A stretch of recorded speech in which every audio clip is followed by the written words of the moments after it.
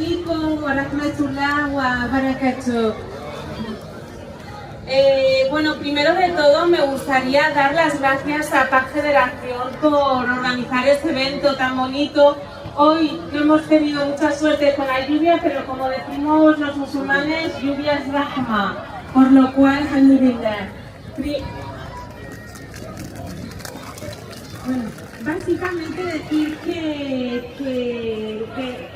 es un orgullo poder estar aquí en representación del Ayuntamiento de Barcelona y del alcalde Jaume Collboni, que os mando un fuerte abrazo a todos y a todas, y sobre todo deciros que jamás dejéis de celebrar vuestra cultura, porque esta cultura pakistaní es una cultura de Barcelona. En Barcelona tenemos muchas culturas y por mucho que a algunos no les guste, esto es Barcelona.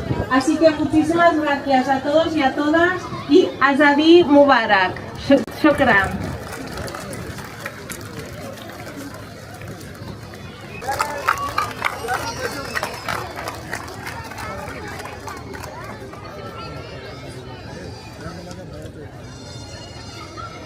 Assalamu alaikum.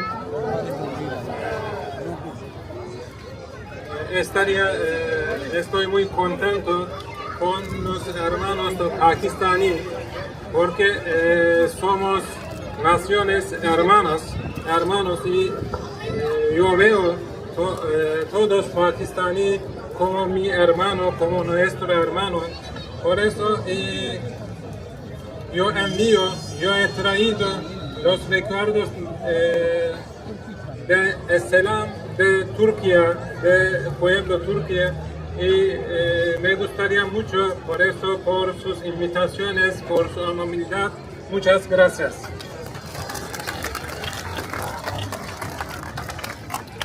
Me gustaría que viniera el señor Eduard San José, que venga al escenario. Edward साहब से जो कतरिया के governor हैं जो कि छुट्टियों पे इस वक्त वो आ नहीं सके, तो उन्होंने स्पेशल ये एडवार्ड साहब खोसे भी छुट्टी पे थे, तो स्पेशल तौर पे कतरिया के गवर्नर ने एडवार्ड साहब खोसे को भेजा कि वो पाकिस्तानी कम्युनिटी के साथ आएँ और अपने जो कह लें कि लम्हात गुजारें। तो प्लांका दे ऑनर साकिब भाई, दूसरा डिफरेंट था, आप इन्होंने इस्लाम कबूल कर लिया और ये दिन रात मेहनत करते हैं। हलाल खाना हो उसके बारे में इस्लामोफोबिया के जो केस बनते हैं, जो कह लें कि कुफरी केस होते हैं, उनके बारे में ये लड़ते हैं, फंड रेजिंग करते हैं, हर चीज़ें करते हैं। तो ये हमारे लिए एक ऑनर है कि आज तस्वीर लाए हैं। बिस्मिल्लाहिर्रहमानिर्रहीम वस्सलातु वस्सलामु अला सय्यिदिना मुहम्मद व अला आलिहि व सहबिहि वल्हम्दुलिल्लाहि रब्बिल आलमीन। Quiero felicitar hoy, en este día tan importante, a la comunidad pakistaní de Barcelona, porque es un día en el que celebramos la ciudadanía. No hay mayor ciudadanía que el establecimiento de un país, no hay mayor ciudadanía que la independencia de un pueblo para poder vivir libremente y poder escribir su historia. Os quiero dar las gracias especialmente al señor Sajid Tahir, que siempre ha confiado en nuestra organización. Quiero dar las gracias a PAC Federation y a todos vosotros que habéis asistido para hacer realidad este día de convivencia y de creación de cultura barcelonesa en este día tan señalado. Quiero agradecer también la confianza que ha depositado la comunidad pakistaní en nuestra organización. Es una confianza que viene desde el año 2015 hasta hoy, desde que empezamos a trabajar para conseguir el menú halal en la escuela Drasanas, en Ciudad Bella. Después de intentar conseguir clases de religión islámica, tuvimos que presentar una denuncia por prevaricación y delito de odio contra un conseller de la Generalitat, y luego por el trabajo que estamos haciendo para defender los derechos culturales y religiosos en el marco del sistema educativo catalán, que actualmente, con el nuevo decreto que hemos recurrido en el Tribunal Superior de Justicia de Cataluña, vulnera la libertad religiosa de las familias musulmanas que viven en Cataluña. Todo este trabajo que hemos ido haciendo, hemos venido siempre acompañados y apoyados por la comunidad pakistaní, con la cual tenemos una eterna deuda y un eterno agradecimiento que significará el trabajo constante, continuo, en el futuro de nuestra organización con vosotros. Muchas gracias a todos.